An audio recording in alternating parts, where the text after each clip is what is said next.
에베소서를 잘 읽고 나면 내가 어떻게 죄인에서 의인이 되고 내가 어떻게 교회가 되어지는지를 정확하게 가르쳐줍니다. 자, 읽어봅시다. 시작. 우리 주 예수 그리스도의 아버지 하나님께 찬양을 드립니다. 하나님 아버지께서는 그리스도 안에서 하늘의 모든 영적인 복을 우리에게 내려주셨습니다. 아멘. 많은 사람들이 예수 믿으면 복 받는다 하면 이 땅의 복을 생각해요. 성경에서 약속하는 복은 어떤 복이에요? 예, 영적인 복이에요. 이 땅의 복을 얘기하고 있는 것이 아닙니다. 이 땅의 모든 것은요, 하나님의 것이므로 하나님이 필요에 따라 자기가 원하는 자에게 주신대요. 그러니까 이 땅의 것은 사실 이방인처럼 구하지 말라고 예수님이 가르쳐 주셨죠. 왜 많은 사람들이 신앙생활을 하는데 왜 넘어집니까? 왜 실족합니까? 이 땅의 것을 얻으려고 기도하기 때문이에요. 이 땅의 것을 얻으려고 열심을 내기 때문에 그래요. 그래서 그들의 일주일 동안 생각이 온통 하나님이 주시는 영적인 복을 받기를 원해서 고민하는 것이 아니라 자기가 이 땅에서 원하는 걸 취하기 위해서 온통 고민하는 거예요. 이게 바뀌지 않는 한 여러분은 절대로 마귀의 관계에서 빠져나올 수가 없어요. 그래서 말씀을 들고 일어서지 않으면 절대 벗어날 수 없습니다. 결국 어려운 일을 당하고 나서 낭패를 당하고 나서 탕자처럼 그때서 후회하는 거예요. 돌이키는 거예요. 그럼 뭘 구한다고요? 영적인 복을 구해요. 성령 충만함, 은혜 충만함, 말씀 충만함, 사랑 충만함. 이게 먼저 그의 나라와 의를 구하라는 뜻이에요. 왜? 하나님은 영적인 복을 주시길 원하십니다. 여러분의 삶도 똑같습니다. 먼저 주님이 주시는 영적인 복이 뭔지를 취해야 이 땅에서 복을 받을 수 있습니다. 그러나 주님이 주시는 영적인 복이 뭔지도 모르고 지금 주님이 주시는 말씀도 순종하지 않는데 세상에 나아가서 소금과 빛의 역할을 한다? 그런 일은 없습니다. 그래서 우리는 여기에 왜 모였습니까? 영적인 복을 받기 위해서요. 영적인 복이란 눈에 보이지 않습니다. 그것은 우리 마음에 임하는 거예요. 우리 생각에 임합니다. 그럼 어떤 일이 납니까? 하나님이 주시는 평강과 기쁨이 넘칩니다. 평안 가운데, 기쁨 가운데, 소망 가운데 하나님이 도와주실 거야. 하나님이 함께 하실 거야. 하나님의 뜻이라면 나는 부족하고 연약해도 하나님께서 일해 주실 거야. 나는 믿음으로 주님을 기다리게 됩니다. 내가 일하는 것이 아니라 주님이 일할 때까지, 작은 구름이 뜰 때까지 기도하면서 기다리게 돼요. 그것이 복을 받은 거예요. 그게요. 하나님 보시기에 이런 거예요. 제가 나를 너무나 온전히 믿고 의지하고 맡겼네 하고요. 그때부터 주님이 일하십니다. 그것이 바로 주님 보시기에 온전한 믿음이라고 성경은 얘기하고 있습니다. 그래서 저희 교회는 이 복을 사모하는 거예요. 영적인 복이요. 그럼 하늘에 속한 영적인 복이란 무엇입니까? 자, 시작. 하나님은 우리가 자기 앞에서 거룩하고 흠이 없게 하시려고 세상을 창조하시기 전에 그리스도 안에서 우리를 선택하셨습니다.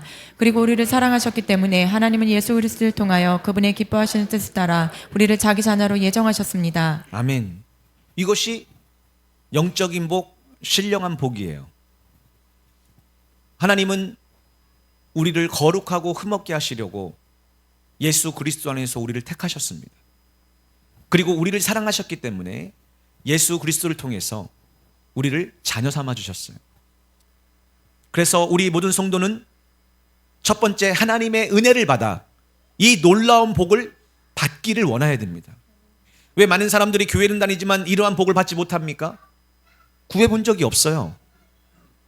정말 이 복을 받기 위해서 성령을 통하여 하늘의 신령한 복, 다시 얘기해서 하늘이 주시는 기쁨과 평안, 감사, 사랑이 넘침, 이것에 대해서 간절하게 울면서 구해본 적이 없어요.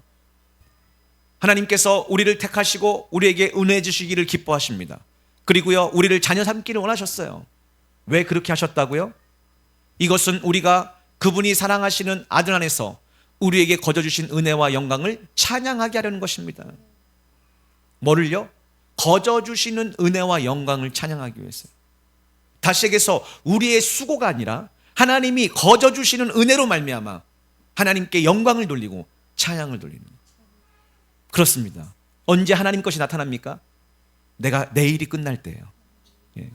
내일이 끝날 때, 내일이 실패됐을 때 하나님은 일하기 시작합니다. 왜 그렇습니까? 거저주시는 은혜와 영광을 찬양하게 하려고요. 그러나 이러한 믿음이 없는 사람은요, 주님을 믿어야 된다고 생각하고 말은 주님을 찾는다고 하지만 내 생각은 이미 움직이고 있어요. 내 생각은 이미 일하고 있습니다. 그래서 하나님의 일을 보지 못하는 거예요. 얼마나 안타깝습니까? 우리는 하나님의 풍성하신 은혜를 따라 그리스도 안에서 그분의 피로 죄사함을 받고 구원을 얻었습니다. 하나님은 모든 지혜와 총명으로 우리에게 그런 은혜를 주신 것입니다. 그렇습니다. 우리가 받은 복이 무엇입니까? 하나님의 풍성하신 은혜를 따라 예수 그리스도의 피로 말미암아 죄사함을 받은 거예요. 이게 복입니다. 이 복에서 우리가 만족하지 못하면 그때부터는 마귀의 종이 될 수밖에 없습니다. 그러나 우리가 이 복 안에서 감사하고 충만하면 죄를 다스리게 됐습니다. 어떻게 다스립니까? 하나님이 기뻐하는 것을 하고 기뻐하지 않는 것을 버립니다. 이러한 은혜와 이러한 사랑을 받은 사람들은 삶의 자리에서 어떠한 유혹과 미혹이 와도 뭐부터 물어봅니까? 이게 하나님의 뜻이냐? 이렇게 하면 하나님이 기뻐하실까? 라고 물어봐요. 그래서 조금이라도 하나님이 기뻐하지 않을 것 같으면, 조금이라도 하나님이 원치 않을 것 같으면 그냥 거짓말처럼 내려놓습니다. 이 모든 것은 어떻게 우리가 주어집니까? 모든 지혜와 총명으로 우리에게 주시는 거예요. 다시 얘기해서 예수 그리스도를 통해서 진리의 영이신 성령으로 우리에게 알게 하시는 것입니다. 제가 지금 이 말씀들을 읽어드리지만 여러분 중에는 그 은혜를 아직도 체험을 못하는 사람들이 있을 거예요.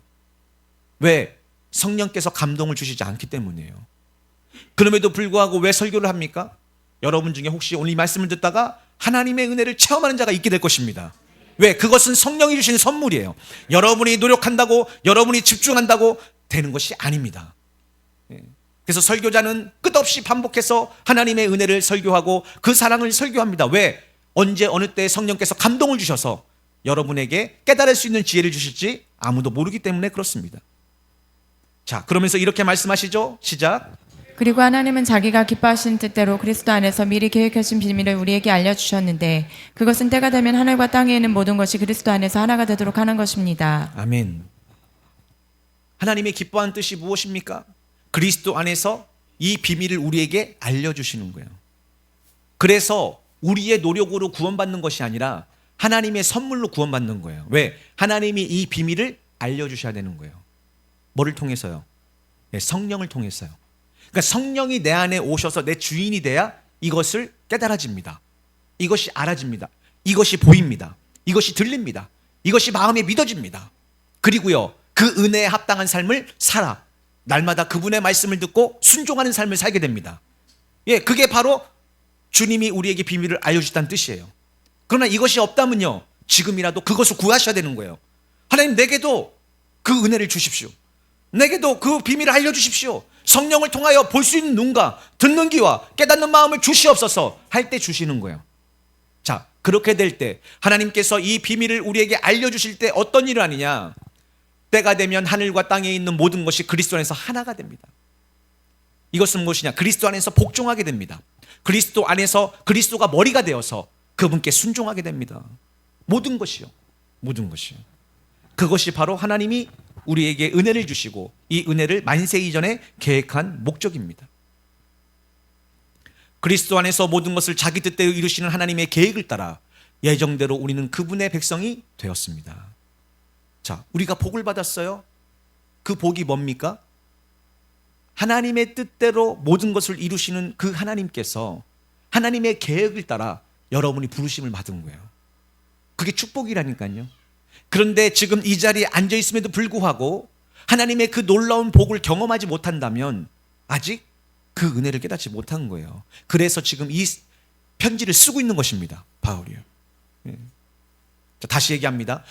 이것이 뭡니까? 아버지의 뜻대로 여러분을 부르셔서 하나님의 백성이 되게 한 목적은 제일 먼저 그리스도를 대망하던 우리가 하나님의 영광을 찬양하도록 하기 위해서요. 뭐 쉽게 설명 이런 거예요. 여러분 중에는 예수님을 간절히 소망하는 사람이 있습니다. 그 사람에게 하나님의 영광을 찬양하기 위해서 은혜를 부어주시는 거예요. 그러나 비록 교회를 다니지만 하나님의 그 은혜를 소망하고 간절히 소망하는 사람이 소망하는 마음이 없는 사람도 있습니다. 이 사람은 그래서 못 받는 거예요. 그런 마음이 없기 때문에. 그러나 여러분이 이렇게 진리의 말씀을 온전히 듣고 깨달으면요, 간절해집니다. 왜 나는 이 은혜를 못 받았지? 나는 왜 이 은혜를 깨닫지 못했지? 왜 내게는 이런 사랑이 없지? 내게는 왜 이런 소망이 없지? 라고 갈급하게 되고, 나도 이 소망을 받기를 원합니다. 나도 이 은혜를 받기를 원합니다. 나도 이 사랑을 깨닫기를 원합니다. 라고 기도하게 되는 거예요. 그래서 받는 것입니다. 그랬어요. 그렇지 않으면 못 받는 거예요. 왜? 구하지 않았기 때문에. 구하지 않았기 때문에. 읽어봅시다. 시작. 그리고 여러분도 진리의 말씀인 구원의 기쁜 소식을 듣고 그리스도를 믿게 되었으며 하나님께서는 이를 확인하는 표로 약속하신 성령을 우리에게 주셨습니다. 아멘. 왜 우리가 복음을 전해야 됩니까? 구원의 기쁜 소식을 전할 때 성령께서 역사하시면 듣는 사람 중에 예수를 믿게 돼 있는 거예요. 그래서 우리는 누가 믿을지를 모릅니다. 그러나 성령의 감동대로 가서 전하라고 하면 전하는 거예요. 그리고 이 예수를 복음을 듣고 믿고 나온 사람들은 이제 어떻게 구원의 확증을 할 수 있습니까? 하나님께서 이를 확인하는 표로 약속하신 성령을 받을 때예요. 그래서 여러분이 복음을 듣고 나오면 반드시 성령을 선물로 받으셔야 됩니다. 그래야 성령이 우리 구원을 보증할 뿐만 아니라 하나님의 은혜를 깨닫게 하시고 하나님의 사랑을 부어주시며 남은 인생은 날마다 주님의 음성을 듣고 그분께 순종하여 구원을, 약속한 구원을 이루어가게 성령께서 하시는 것입니다. 바울은 지금 이 1장에서 이렇게 그들에게 설명을 하고 있는 것입니다. 14절까지인데요. 읽어봅시다. 시작. 성령께서는 하나님이 약속하신 것을 우리가 받을 것이라는 것을 보증하시고 하나님의 백성이 구원을 받아 그분의 영광을 찬양하도록 하십니다. 아멘. 그러니까 성령께서 와 계신 게 왜 중요합니까? 성령께서 우리에게 주시는 것이 무엇이냐? 하나님이 내게 약속한 것을 받을 것이라는 확신을 줘요. 그러니까 이 사람은 이제 죽는 게 겁나지 않아요. 겁나는 건 딱 하나예요. 아버지 뜻대로 살았느냐 못 살았느냐. 죽고 사는 것은 하나님께 있고 내가 성공하고 실패하는 것은 하나님께 있기에 이것은 아무것도 중요한 것이 아닙니다. 그래서 교회는 무엇 하는 곳입니까? 이 기쁜 소식을 전하는 곳입니다. 전해서 뭐 합니까? 그래서 나온 사람들에게 성령을 받게 하려고 말씀을 가르치는 곳입니다. 함께 모여 기도하는 곳입니다. 에베소 교회가 처음 믿었을 때는 잘 믿었지만 나중에 뭐가 식었다고 얘기해요? 예, 그렇습니다. 그래서 이 편지를 쓰는 거예요. 너희가 사랑이 식었어. 식으면 안 돼. 라고 가르쳐주는 것이죠. 읽어봅시다. 시작. 여러분도 전에는 하나님의 저주 아래 있었던 사람들입니다. 죄에서 헤어나지 못해 영원한 파멸을 코앞에 두고 살던 사람들입니다. 왜 이 얘기를 지금 씁니까? 아니 과거에는 그렇게 하나님의 저주 아래서 죄 안에서 살고 있던 사람이 왜 지금도 그렇게 살고 있습니까? 이것을 위해 쓴 거예요. 또 읽어볼까요? 시작. 세상 사람들과 마찬가지로 세속적인 풍속에 젖어 살았고 마음에는 죄악만이 가득 찼습니다. 공중을 다스린 세력자인 사단에게 붙잡혀 그가 시키는 대로 따를 뿐이었습니다. 이 사단은 지금도 주님을 대항하는 자들의 마음속에서 활동하고 있습니다. 바울은 지금 과거에 여러분은 이렇게 살고 있습니다라고 얘기하지만 지금도 여전히 이렇게 살고 있는 사람에게 지금 책망하고 있는 것입니다. 과거에 이렇게 살았다면 하나님의 은혜를 받았다면 그렇게 살아서는 안 됩니다라고 반전이 나오죠. 3장에 가서요. 예.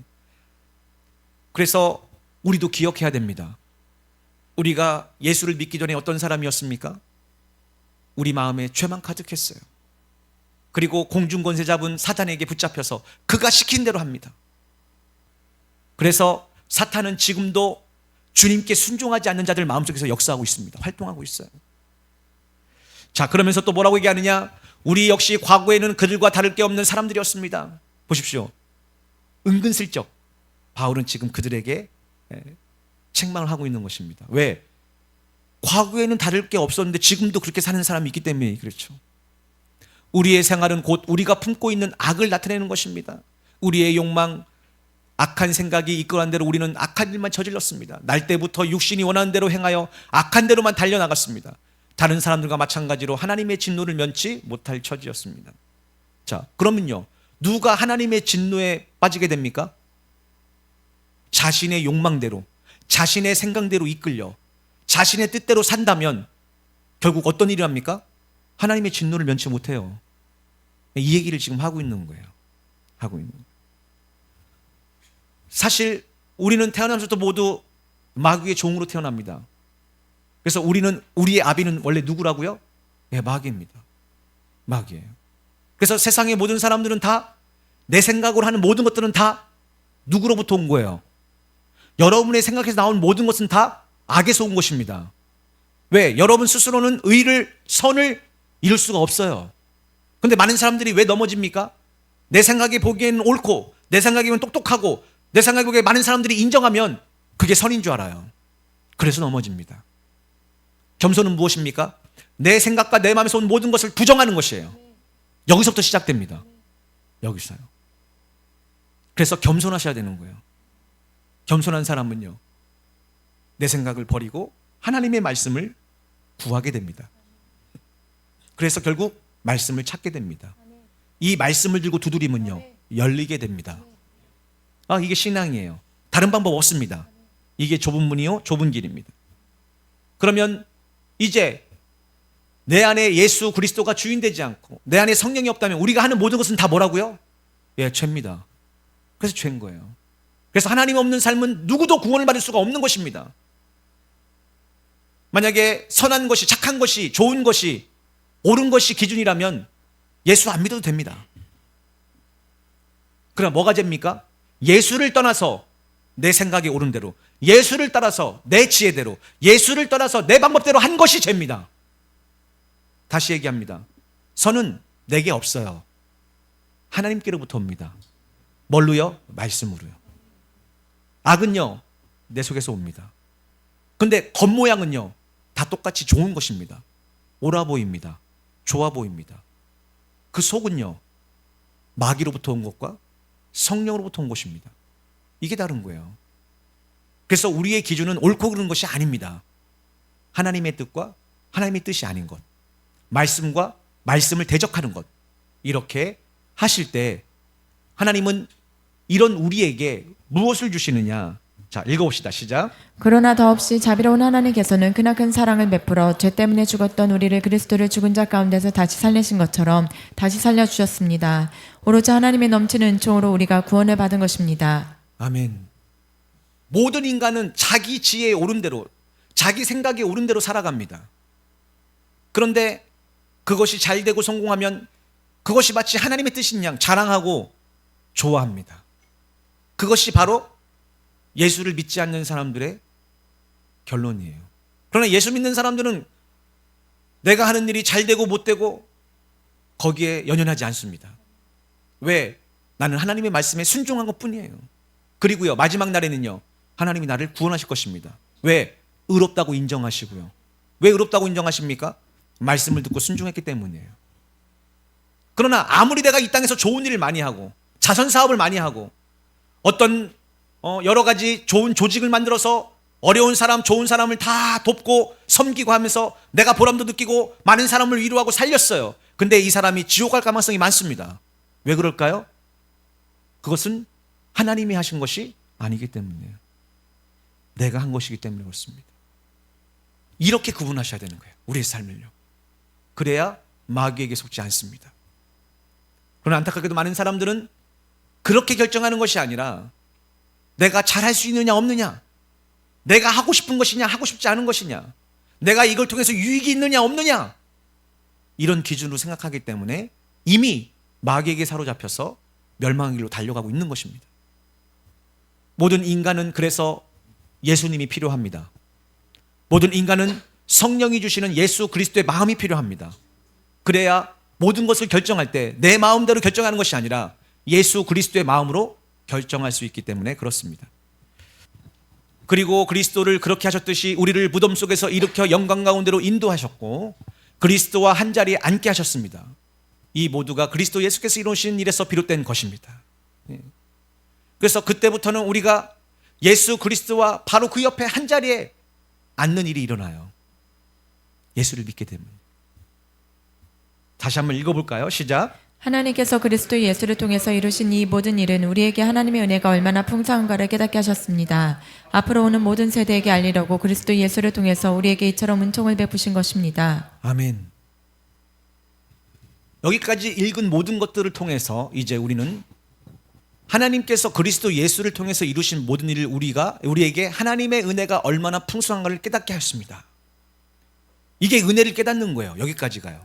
그러니까 여기까지 말씀을 읽고 내가 얼마나 큰 죄인이며 또 마귀에 이끌려 멸망의 길로 진노의 길로 달려가고 있던 죄인인가를 깨닫고, 그럼에도 불구하고 멸망할 내가 하나님의 그 놀라운 은총으로 예수 그리스도의 공로를 통해서 제사함 받고 이제 영생을 얻을 수 있는 기회를 얻었다는 것이 얼마나 큰 은혜인가, 얼마나 풍성한 것인가를 깨닫는 것, 이게 바로 은혜를 깨닫는 거예요. 다른 방법 없습니다. 이걸 통해서 깨달았고 이게 믿어져야 되는 거예요. 그렇게 되면 어떤 고백이 일어납니까? 왜 나 같은 죄인 때문에 예수님이 죽으셔야만 했나? 그게 마음에 무겁게 느껴지는 거예요. 눈만 뜨면 죄밖에 생각 안 하고, 눈만 뜨면 죄를 짓고, 눈만 뜨면 내 쾌락과 내 욕망을 위해서 하루를 쉼없이 달려가는 나를 위해서 왜 예수님이 죽으셨는가? 이것이 마음에 아주 절절하게 느껴지는 거예요. 그것이 바로 은혜를 받았다는 겁니다. 여러분, 이 은혜를 받기 위해서 기도하셔야 돼요. 여러분 중에는 이미 그 은혜를 받은 분도 계시지만 아직 이 은혜를 받아야 될 분들도 계십니다. 이걸 받으셔야 돼요. 그래야 여러분의 신앙이 완전히 다른 모습으로 변하기 시작합니다. 그러나 이것이 안 된 사람들은요, 예수를 믿어주는 것입니다. 또 보험처럼 내가 교회를 다니고 이 정도 하면 나는 지옥에 안 가고 구원받겠지 라고 생각하고 교회를 다니는 거예요. 안타깝게도 그들은 구원을 받지 못합니다. 받지 못해요. 이제까지 제가 가르쳐드린 말씀에 다 기록되어 있습니다. 여러분이 그리스도를 믿음으로 구원을 받은 것은 순전히 하나님의 은혜입니다. 죽을 수밖에 없는 여러분이, 영원한 불못에 떨어질 수밖에 없는 여러분이 지금 이 자리에 나와서 하나님을 찾고 하나님의 은혜를 구하고 영생을 지금 사모하며 천국의 것을 사모할 수 있는 모든 것들은 순전히 하나님의 은혜예요. 여러분이 그리스도를 믿게 된 것조차 자발적으로 된 것이 아니라 하나님이 선물을 주시고 하나님이 불러주시고 하나님이 여러분에게 여러 가지 방법으로 찾아가셨기 때문에 이루어진 거예요. 이렇게 구원은 우리가 선한 일을 하여 받는 보수가 아니므로 아무도 자신의 선행을 내세울 자랑할 수가 없습니다. 없는. 왜? 내가 한 것이 아무것도 없기 때문에. 그러니까 이 사람들은 이 모든 것을 다 하고 나서 뭐라고 고백한다고요? 나는 마땅히 해야 할 것을 했습니다. 나는 무익한 종으로서 당연히 해야 할 것을 했습니다. 라고 고백하는 거예요. 이 모든 것이 다 어떻게 됐다고요? 하나님의 은혜로 된 것입니다. 하나님의 은혜를 주고 은혜를 받고, 은혜를 주고 은혜를 받고, 그것이 천국이에요. 천국입니다. 여러분의 삶이, 여러분의 직장이, 여러분의 가정이 바로 이와 같은 은혜가 넘치는 천국이 되기를 예수님 이름으로 축복합니다. 그것은 여러분부터 나로부터 하나님의 은혜를 담뿍 받아, 그래서 여러분의 삶이 천국이 되기를 정말로 진심으로 축복합니다. 너무 행복해요. 제 인생은 그렇습니다. 실패와 아픔과 질병과 가난함과 모든 그런 삶 속에 이제까지 살아왔어요. 그러나 그 삶 속에서 저는 하나님의 은혜와 하나님의 사랑과 하나님의 놀라운 축복을 받으면서 천국을 살아왔습니다. 왜? 제 마음에 예수님이 주인 되기 때문에 그래요. 주인 때문에. 자, 한번 크게 읽어볼까요? 시작. 우리를 이렇게 만들어주고 그리스도 예수로 인해 새롭게 시작된 생활을 하게 하신 분은 하나님이십니다. 하나님께서는 이미 오래전에 우리가 서로 남을 도우면서 살도록 새로운 일을 계획하신 것입니다. 아멘. 아멘. 이것이 하나님의 뜻이에요. 그래서 여러분이 이 하나님의 뜻을 행하기 위해, 다시 얘기해서 이제 내가 나를 위해 사는 것이 아니라 내 다른 사람을 섬기면서 기쁨으로 살아야겠다 하고 시작하면 거기에 하나님의 놀라운 은혜와 은사와 능력과 축복이 부어지는 거예요. 그래서 여러분이 은혜를 받고 싶으십니까? 하나님이 왜 나를 부르셨는지를 기억하셔야 돼요. 죄인 중에 개수 있나, 죄밖에 모르는 사단의 종인 우리를 왜 부르셨습니까? 서로 남을 도우면서, 나를 통해서 다른 사람이 구원받게 하기 위해서, 나를 통해서 하나님의 은혜가 흘러가기 위해서, 나를 통해서 하나님의 사랑이 흘러가기 위해서 나를 부르신 거예요. 그래서 이것을 목적으로 살려고 마음을 결단하고 기도할 때 하나님이 능력의 팔로 우리를 붙잡아 주시는 것입니다. 왜 나만 이렇게 해야 돼가 아니라 언젠가는 하나님의 사랑을 깨닫겠지 하고 하나님께 은혜와 사랑을 공급받아서 공급해주면 나중에 그 사람이 나를 대접하게 됩니다. 섬기게 돼요. 그게 하나님의 법칙입니다. 법칙이에요.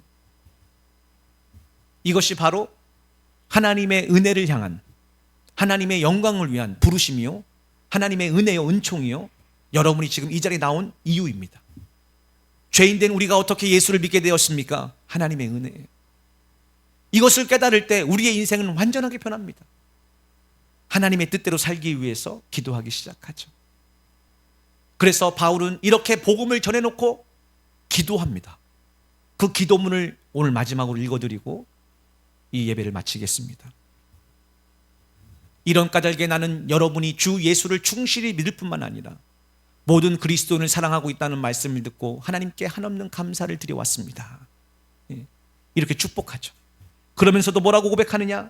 그리고 우리 주 예수 그리스도의 하나님 영광의 아버지께서 여러분에게 지혜를 주셔서 그리스도가 어떤 분이며 또 여러분을 위해 무엇을 해주시는가를 분명하게 알게 해주시기를 끊임없이 기도하고 있습니다. 보십시오. 복음을 전했고 들었지만, 부르심을 받았지만 그들에게는 지금 뭐가 부족합니까? 그리스도가 어떤 분이신지, 우리를 위해 무엇을 해주는지를 다 들었지만 믿어지지가 않는 거예요. 그러니까 교회가, 또 믿음이 좋은 성도가, 또 목회자와 교사가 뭘 위해 기도해야 됩니까? 우리가 복음을 전해놓고 기쁜 소식을 전해놓고 기도해야 됩니다. 어떻게 해요?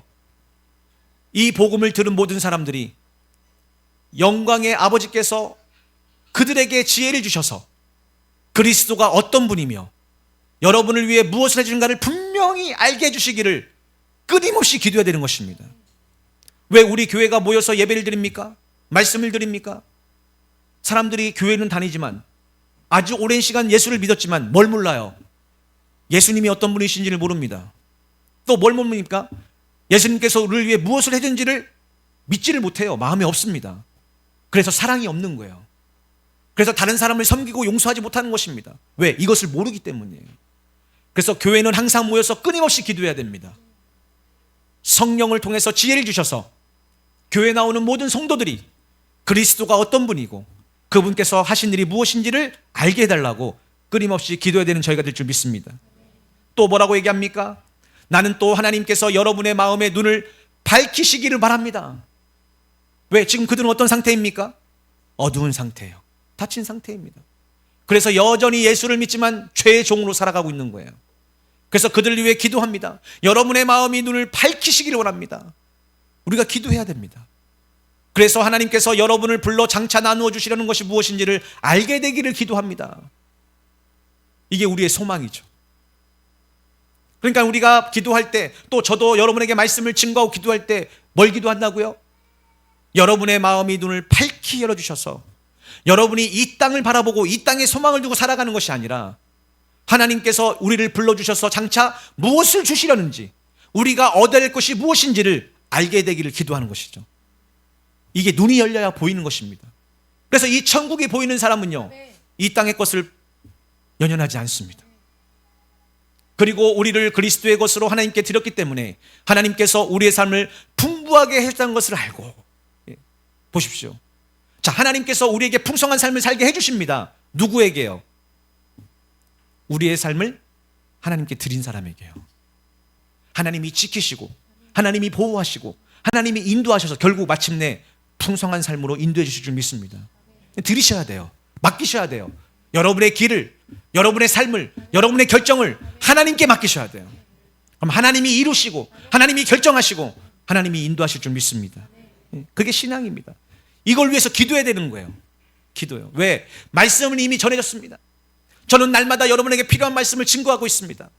그래서 말씀을 전해놓고 기도하는 것이에요. 어떻게 해요? 눈을 열어주시옵소서, 마음을 열어주시옵소서. 그리하여 이 땅에 볼 것을 보고 결정하는 것이 아니라 하늘을 소망하고 천국을 소망하고 주님이 원하시는 뜻이 무엇인지를 마음에 두고 결정할 수 있도록 주여 도와주시옵소서, 이렇게 기도하는 것입니다. 또 믿음을 가진 사람을 도와주시는 하나님의 능력이 얼마나 위대한가를 깨달을 수 있게 해주시기를 기도합니다. 저도 이래요. 여러분이 여러분의 힘으로, 여러분의 능력으로 살 때는 하나님의 도우심을 경험하지 못합니다. 그러나 여러분의 인생을 맡기고, 여러분의 삶을 맡기고, 여러분의 결정을 맡기고 기도하면 하나님이 도와주십니다. 그래서 그걸 통해서요, 하나님의 능력이 얼마나 위대한가. 내 지혜로 할 때는 분주하게 고민하고 염려하면서 사람들에게 아쉬운 소리를 하고 이 사람 저 사람 만나고 이런저런 거짓말을 하고 또 이런 잔꾀를 쓰면서 해야 되는데, 하나님 주실 때는요 절대 그게 필요가 없습니다. 완전해요. 거짓말 필요 없어요. 아쉬운 소리 할 필요 없어요. 애고할 필요 없습니다. 하나님이 뭘 원하신다고요? 하나님이 도우셔서 하나님의 능력이 얼마나 위대한가를 가르쳐주고 싶으신 거예요. 그러기 위해서는 맡기셔야 됩니다. 맡기셔야 돼요. 읽어봅시다. 시작. 이 위대한 능력이 그리스도를 죽은 자 가운데서 살리셔서 어떤 왕이나 지배자나 권력자나 지도자보다도 훨씬 높은 하늘의 하나님 오른편에 앉게 하신 것입니다. 참으로 그리스도께서 받으신 영예는 이 세상뿐만 아니라 오는 세상에서도 어느 누구에 견딜 수 없을 만큼 영광스러운 것입니다. 아멘. 이 능력이, 이 위대한 능력이 그리스도를 살리셨는데 그 능력을 우리에게 주셨다는 거예요. 믿는 자에게요. 그러니 죽은 자도 살리시는 능력을 우리에게 받았는데 무엇이 두렵겠습니까? 무엇이 어렵겠습니까? 믿음으로 나가십시오. 하나님이 도우실 것입니다. 그래서 여러분, 하나님의 위대한 능력을 경험하셔야 돼요. 그러기 위해서 무엇이 필요합니까? 마지막으로 성경은 이렇게 마무리 짓고 있습니다. 하나님께서는 만물을 그리스도의 발 아래 굴복시키고 그리스도를 교회의 머리가 되게 하셨습니다. 그러니까 모든 만물이 다 누구에게 복종하는 거예요? 예수님께 복종합니다. 그러니 여러분, 걱정하지 마십시오. 하나님의 뜻이라면 지금 당하는 여러분의 어려움들과 또 여러분의 여러 가지 억울함들이 결코 그냥 지나치지 않습니다. 하나님의 뜻이라면 반드시 하나님께서 굴복시키십니다. 갚아주십니다. 역전시키십니다. 하나님의 뜻이라면요, 그걸 믿으셔야 돼요. 그걸요. 억울할 필요가 없습니다. 믿는 사람은요, 억울하지 말고 나와서 주님께 기도하셔야 돼요. 주님께 맡기셔야 돼요. 그러면 주님이 이루십니다. 왜? 주님은 이 우주 만물을 창조하시고 다스리시고 또 이 모든 피조의 세계는 주님께 굴복하기 때문에 그렇습니다. 마지막으로 23절 읽어봅시다. 시작. 교회는 그리스도의 몸이며 만물을 만드시고 충만하게 하시는 그리스도께서 임재하시는 곳입니다. 아멘. 마지막으로 교회는 어떤 곳입니까? 예수 그리스도가 머리가 되는 곳이 교회예요. 첫 번째, 여러분이 교회입니다. 여러분이 성전이에요. 그런데 여러분이 성전이 되려면 어떻게 됩니까? 여러분의 머리가 예수가 돼야 되는 거예요. 이게 교회예요. 그래서 여러분의 첫 번째 목표가 무엇입니까? 내 마음의 주인, 내 머리의 주인이 예수님이에요. 내 생각, 내 마음의 주인이 예수님이 되는 것입니다. 이걸 위해서 철저하게 기도하셔야 돼요. 그러면 주님이 주인 되어 주십니다.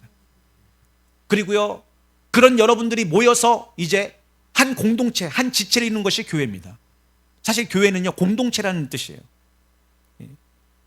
그러나 이 교회에 중요한 건 딱 한 가지가 있습니다. 그게 무엇입니까? 예수님이 주인 되시는 거예요. 예수님이 머리가 되시는 거예요. 예수님이 다스리고 통치하는 것입니다. 그래서 여러분을 부르시고 예수 그리스도가 머리가 되게 하시고 교회를 세우시고 여러분을 부르시는 거예요. 뭐 하게 하시려고요? 여러분을 충만하게 하시려고요. 이곳에 그리스도께서 임재하셔서 이 장소에 임하는 게 아니라 이 공동체에 임하는 거예요. 다시 얘기합니다. 이 장소가 아니라 여러분 마음에 임하는 거예요. 언제요? 예수 그리스도를 머리로 하고 함께 모일 때. 그게 교회입니다. 그래서 교회라는 것은 두 가지입니다.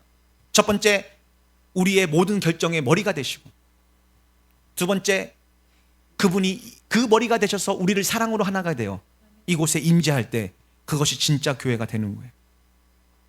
왜 마지막 때에 교회의 역할이 중요합니까? 우리 모두는 부르심을 받았습니다. 그리고 이제 우리는 예수 그리스도 안에서 자라나서 그리스도의 충만하심까지 자라나야 됩니다. 그게 구원이에요. 그래서 열매를 맺으셔야 돼요. 사랑의 열매를 맺으셔야겠죠. 이것이 교회가 하는 역할이에요. 그러기 위해서 교회는 늘 힘써야 될 것이 예수 그리스도가 머리가 되게 하고 그 예수 그리스도가 원하는 뜻대로 이루어져야 되며 모든 지체가 사랑 안에서 하나가 되어야 되는 것입니다. 그때 이곳에 만물을 충만케 하시는 그리스도께서 임재하셔서 믿음이 강건한 자에게는 더 큰 믿음을 주시고 믿음이 연약한 자들은 또 그 믿음을 만져주시고 성장시켜 주시고 믿음이 없는 자에게는 믿음을 선물로 주시고 은혜를 주시는 것입니다. 그래서 이제 마치 우리 인간이 자라나는 것처럼 엄마 배에서 아기가 잉태되고 또 출산이 되고 그 출산된 아기가 자라나고 성장이 되고 또 다른 사람을 섬기고 가르치고 또 다른 사람의 생명을 잉태하게 만들고 하는 역할을 하는 것이 바로 교회입니다. 여러분이 이 모든 것에 예수 그리스도를 머리로 하고 지체로 참석할 때, 지체로 동참할 때, 지체로 순종할 때 자라나는 거예요. 여러분이 이제 지체로서 성령의 감동을 따라 서로 순종해야 되는 것입니다. 그래야 자라나는 거예요. 그렇게 자라나야 다른 사람을 섬길 준비가 되고, 다른 사람을 섬길 때 사랑의 열매가 맺혀 이 사람이 구원에 이르는 것입니다. 아까도 말씀을 드렸죠. 왜 우리를 부르셨다고요? 혹시 잊어버린 분이 계실까 봐 다시 한번 읽어보고 마치겠습니다. 시작. 우리를 이렇게 만들어주고 그리스도 예수로 인해 새롭게 시작된 생활을 하게 하신 분은 하나님이십니다. 하나님께서는 이미 오래전에 우리가 서로 남을 도우면서 살도록 새로운 일을 계획하신 것입니다. 하나님의 은혜를 말미암아 부르심을 받은 사람은 자기 자신이 얼마나 죄인 중에 괴수이며 또 자신이 하나님의 은혜로 구원받았다는 이 놀라운 사실을 깨달은 사람은 무슨 생각을 하면서 산다고요? 내가 어떻게 하면 내가 있는 자리에서 다른 사람을 구원받을 수 있도록, 영생을 받을 수 있도록 섬길 수 있을까? 예. 그냥 착하고 좋은 일을 하는 것이 아니라 나의 섬김을 통하여 어떻게 하나님의 사랑이, 하나님의 은혜가 전달되어 그 영혼도 구원받을 수 있을까? 라고 생각하는 거예요. 여러분의 가정이 어떻게 구원받을 수 있습니까? 우리가 하나님의 은혜와 사랑을 담복받아 그 하나님께 순종하는 마음으로 섬기면 그 은혜가 흘러가는 거예요. 여러분의 직장 동료가 어떻게 구원을 받을 수 있습니까? 여러분이 이 은혜를 받고 이 하나님의 사랑을 받고 능력을 받아 가서 그들을 섬기기 위해서, 그들을 전도하고 구원시키기 위해서 섬길 때 하나님의 은혜가 흘러가는 것입니다. 여러분, 이 목적을 잊지 말고 사셔야 됩니다. 그래서 우리는 하나님의 은혜를 받으셔야 돼요. 그리고 바울처럼 기도하셔야 됩니다. 먼저 여러분이 나도 그런 은혜를 받고 싶습니다. 두 번째는요, 나도 이제 그 은혜를 받아 다른 사람을 도우면서 살고 싶습니다. 이게 구원이에요. 이게 다른 사람을 도우며 살고 싶습니다. 내 가족을 섬기고 싶습니다. 내 직장을 섬기고 싶습니다. 그럴 때 성령이 더 큰 은혜를 부어주실 줄 믿습니다. 왜? 그것이 겸손과 온유이기 때문에 그렇습니다. 바라기는 올 한 해 여러분의 이제 목표가 이제 자라나서 나 혼자 열심히 은혜 받는 것이 아니라 내가 어떻게 하면 주님이 주신 은사로 다른 사람을 도울 수 있을까? 다른 사람을 섬길 수 있을까? 고민하면서 기도할 때 성령께서 지혜와 명철을 주실 줄 믿습니다.